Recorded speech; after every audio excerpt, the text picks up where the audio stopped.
संत का मन हमेशा शांत होता है और उनके अंदर क्षमा का भाव होता है।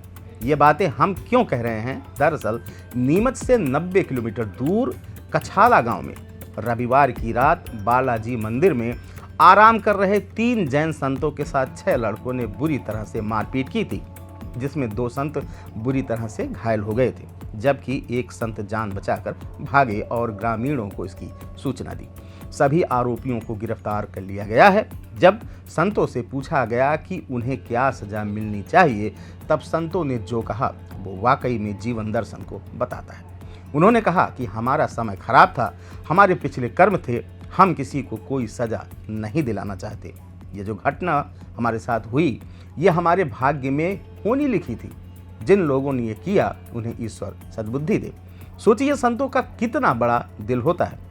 बुरी तरह से घायल होने के बाद भी संतों ने कितनी सहजता से उन आरोपियों को माफ कर दिया। जैन संत शैलेश मुनि ने सभी को माफ कर दिया। दरअसल अब मंगलवार को घायल संतों को देखने के लिए दूर दूर से श्रद्धालु आए। इस दौरान कुछ लोगों ने जैन संत को बताया कि महाराज जी, आपके हमलावर पकड़ लिए गए हैं। इसके बाद संतों ने ये उत्तर दिया। आपको बता दें कि मंगलवार को आरोपियों को जावद कोर्ट में पेश किया गया, वहां से सभी को जेल भेज दिया गया। हालांकि वकीलों ने इनकी पैरवी करने से भी मना कर दिया। आरोपी गांव में जिस परिवार के यहाँ आए थे उसके खिलाफ भी समाजजनों ने ज्ञापन सौंप दिया है। घटना के विरोध में सोमवार को सिंगोली बाजार बंद था।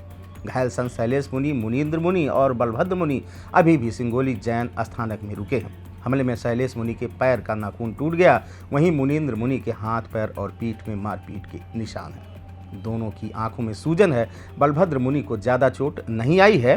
तीनों को देखने के लिए रतलाम से इनके रिश्तेदार भी पहुंचे।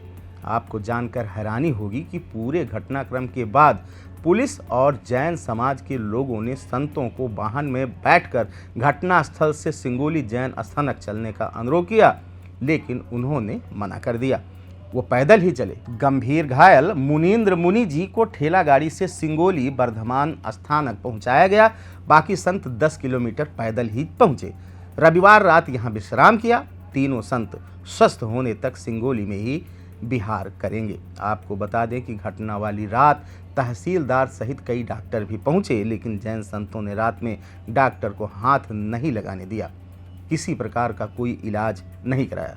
सुबह होने पर आयुर्वेदिक पद्धति से जैन अस्थानकवास में ही इलाज किया गया। दरअसल जैन संत सूर्योदय से सूर्यास्त के बीच ही भोजन ग्रहण करते हैं, उसके बाद नहीं।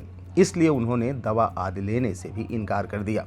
वहीं तीनों जैन संतों ने मंगलवार को हमेशा की तरह ही अपनी दिनचर्या की। उनसे मिलने राजस्थान, महाराष्ट्र और गुजरात से भी समाजजन पहुंच रहे हैं, उनका हालचाल जान रहे हैं। इस दौरान संत पानी, भोजन, गोचरी स्वयं कर रहे हैं। जैन संतों के रुकने के लिए सिंगोली से 11 किलोमीटर दूर एक गौशाला है, जहां संतों को रात में विश्राम करना था।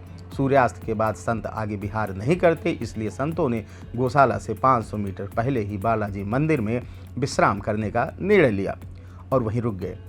जिन लड़कों ने जैन मुनियों के साथ मारपीट की थी, वो गांव में झगड़ा सुलझाने आए थे। ग्रामीणों ने बताया कि 1.5 से 2 माह पहले कछाला गांव का एक लड़का राहुल नायक चित्तौड़ के खेड़ा गांव राजस्थान से एक लड़की भगा लाया था।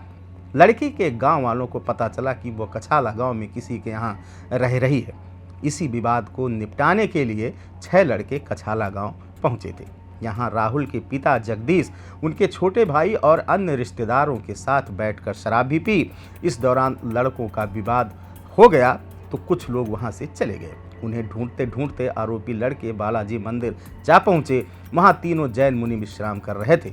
लड़कों ने पहले जैन मुनियों से अपने रिश्तेदारों के बारे में पूछा, इसके बाद पैसे मांगने लगे।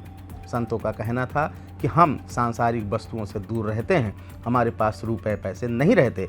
इसके बाद आरोपियों ने आसपास की झाड़ियों से लकड़ी तोड़ी और बेल्ट आदि से मारपीट करने लगे। ग्रामीणों ने बताया कि जब वो लोग पहुंचे तो संतों के कपड़े फट चुके थे। इस घटना के बाद विरोध प्रदर्शन भी देखने को मिला।